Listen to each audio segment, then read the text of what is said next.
kitabu kimoja na Kenya itajua haijui ama namna gani?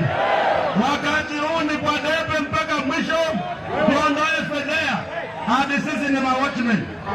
Juzi Rais Ruto alitaka kuita Waluhya State House, akaamua kwamba akiita watchmen atakuwa ameita Waluhya wote, na ukweli ile miziki yote walikuwa wanacheza State House ilikuwa ni Waluhya. Fedhea ya watchmen, ndio mambo ya aya, mambo ya kuchimba makaburi. Mwaka ujao tunaondoa fedhea kupitia kwa Sifuna. Tuko pamoja watu. Mambo ya Oparanya ya kuomba kiti ya deputy tumekataa.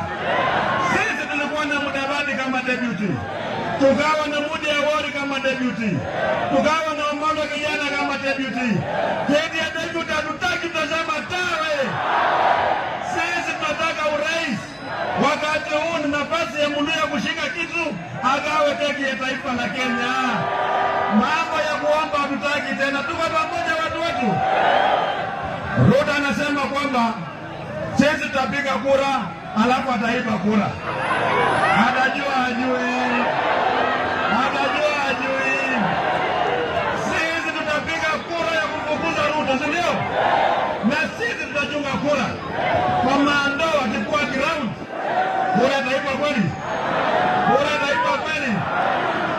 Kuna wale ambao wanadanganya ya kwamba tuweze kushinda rais mwenyako kwa kiti.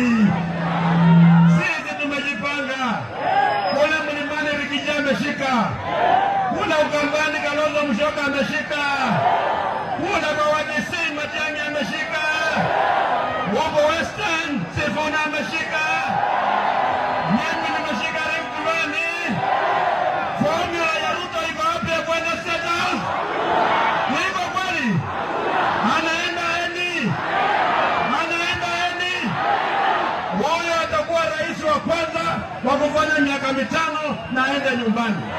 Na akienda nyumbani